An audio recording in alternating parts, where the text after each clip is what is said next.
मुंबईतील कबुतरांना खाद्य टाकल्याप्रकरणी महापालिकेकडून कारवाईचा बडगा. आतापर्यंत 3 गुन्हे दाखल. मात्र दादरमधील आंदोलन प्रकरणी अद्याप एकही गुन्हा नाही.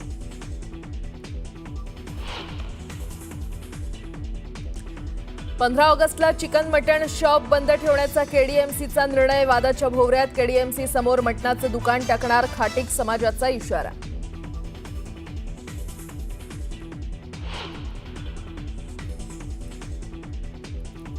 माझी कॉफी मी ओरिजिनल आहे, त्यामुळे माझी कॉफी करणं हे उबाटाच्या बापाला जमणार नाही. शिवसेना उबाठाच्या आंदोलनावर टीका करताना संजय गायकवाड यांची जीभ घसरली.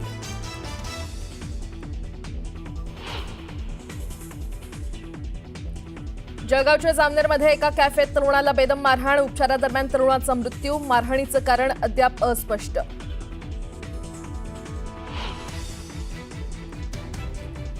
भिवंडीत भाजप युवा मोर्चा उपाध्यक्षासह आणखी एकाची हत्या. 4 ते 5 जणांनी कार्यालयात शिरून केली हत्या. हत्येचं कारण अस्पष्ट.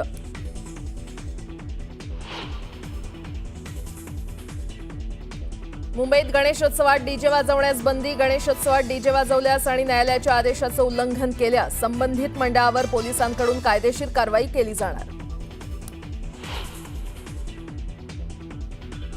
मुंबईतील राहतं घर वाचवण्यासाठी कवी सौमित्र उर्फ किशोर कदमांचं थेट मुख्यमंत्र्यांना पत्र. बिल्डर आणि पीएमसीच्या संगनमतानं फसवणूक झाल्याचा आरोप.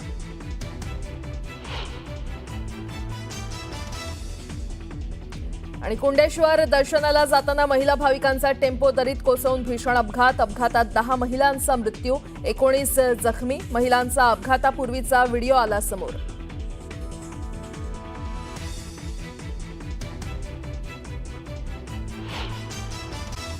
आजचा प्रकार होता. ठीक आहे. ओमराजे निंबाळकर आपल्या सोबत आहेत. शिवसेनेचे उद्धव बाळासाहेब ठाकरे पक्षाचे खासदार आहेत ते. ओमराजे, आज तुम्ही रस्त्यावर उतरला. सत्ताधारी म्हणतात तुम्हाला काय करायचं नाहीये, मेहनत करायची नाही, काय करायचं नाही, तुम्हाला फक्त अराजक करायचं या देशामध्ये, गोंधळ निर्माण करायचा. आता काय काय शब्द वापरले, कांगावा करायचा. खूप आता अनिल भाऊंकडे जेवढे शब्द आहेत तेवढे त्यांनी वापरून टाकले तुमच्याबद्दलचे. पण आज देशाची जनता ऐकतीये. सांगा तुम्ही का उतरलात रस्त्यावर? मला अनिल भाऊंना एवढंच सांगायचंय की निवडणूक आयोगाच्या विश्वासार्हतेवर प्रश्नचिन्ह कधी उपस्थित व्हायला लागलं? आता महाराष्ट्रामध्ये झालेल्या लोकसभेच्या निवडणुकीमध्ये जसं राष्ट्रवादी काँग्रेस पक्ष, शरद पवार ह्या पक्षाच्या चिन्हाशी सारदम्य असणारं चिन्ह, त्या ठिकाणी पिपाणी, त्या पिपाणीला कुणीही तुतारी म्हणत नाही, पण त्याला तुतारी नाव द्यायचं आणि ते चिन्ह त्या ठिकाणी बॅलेट पेपरवर आणायचं. मी शिवसेना उद्धव बाळासाहेब ठाकरे या पक्षाकडे निवडणूक लढवली. माझ्या पक्षाचं चिन्ह होतं मशाल. बरोबर माझ्या मशीनच्या 2 नंबरच्या मशीनवर 2 नंबरलाच निंबाळकर नावाचा माणूस आणायचा आणि त्याचं चिन्ह जे आहे त्या मशालीला सारदम्य असणारं चिमणी द्यायचं. त्या माणसानं 23,000 मतं घेतलीत ह्या लोकसभेच्या गेलेल्या निवडणुकीत. मला वाटतं हे निवडणूक आयोग मग पारदर्शक कसं? इथं निवडणूक आयोगाच्या विश्वासार्हतेवर प्रश्नचिन्ह उपस्थित होत नाही का?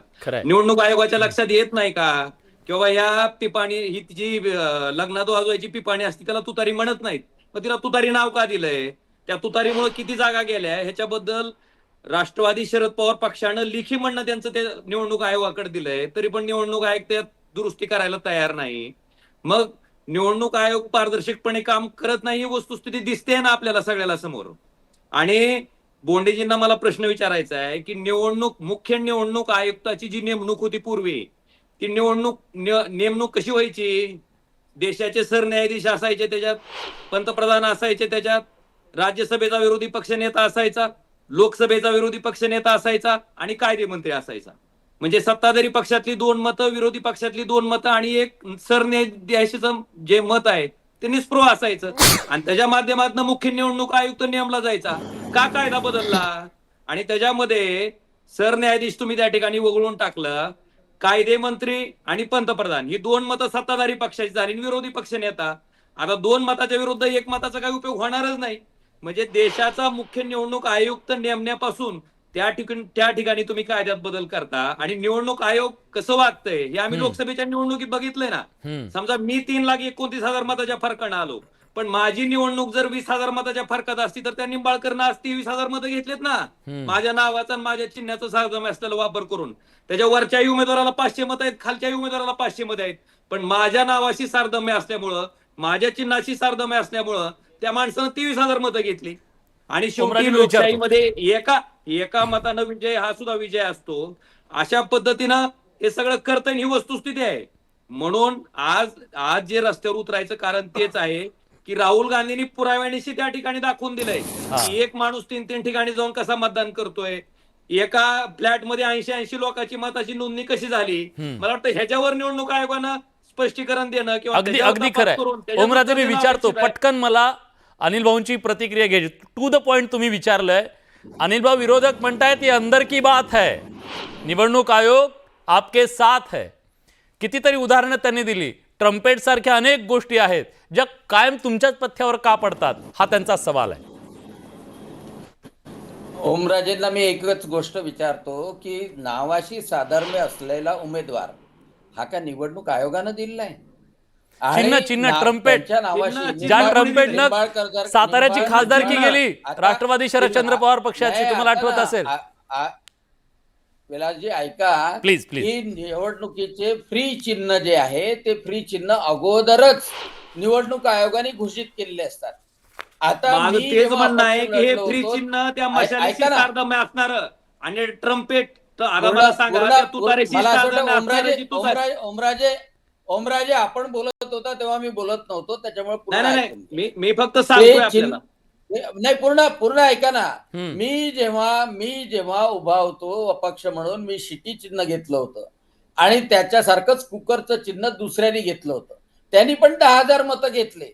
आता त्या याच्यामधले शिटी आणि कुकर सारखं नाही, बोडे साहेब या चिन्हाच्या बद्दल तक्रार नोंदवलेली आहे. सांगतो जे राष्ट्रवादी काँग्रेस पक्ष, शरद पवार ह्या पक्षानं तक्रार नोंदवली निवडणूक आयोगाकडे की चिन्ह साधम्य असल्यामुळे मतं जात आहेत. चिन्ह आहे, जे फ्री चिन्ह आहे ते फ्री चिन्ह घेण्याचा अधिकार त्या उमेदवाराला असतो आणि तीन चिन्ह त्याला नोट करावे लागतात आणि ते जर चिन्ह दुसऱ्या कोणी मागितलेलं नसलं तर त्या इंडिपेंडंट अपक्ष उमेदवाराला मिळतात. आता यामध्ये निवडणूक आयोग कुठे आला? आणि त्यामुळं ओमराजे तुम्ही जिंकून आले त्याच्याबद्दल अभिनंदन. बोंडे साहेब, हारले निवडणूक आयोग ते फ्री चिन्ह तुमच्या कमळाच्या चिन्हाशी साधम्य असणारे एखादं चिन्ह निवडणूक आयोगाने तुम्हाला बाजू मांडायची आहे. नाही कमळाच्या चिन्हाशी सारथम्य असणारे एखादं चिन्ह निवडणूक आयोगाने फ्री चिन्ह म्हणून ठेवलंय का? गुलाबाचं फूल वगैरे त्याच्या उलट बघा आमच्या मशालीची सारथम्य असणारं चिन्ह ठेवलंय. राष्ट्रवादी काँग्रेस पक्षाच्या तुतारी वाजवणाऱ्या माणसाला निवडणूक आयोगानं ठेवलंय त्याच्याशी सारथम्य असणारं पिपाणी ठेवलंय, नाव त्याला तुतारी दिलंय. ठेवलंय का? बरं अनिल भाऊ मी येतो तुमच्याकडे येतो. बाकी पाहुण्यांना पण मला चर्चेत आणायचं आहे. खरं तर सत्ताधाऱ्यांकडून तुम्ही आज बाजू मांडताय आणि खरं तर निवडणूक आयोगाचे एखादा अधिकारी यायला पाहिजे होता. माझी खूप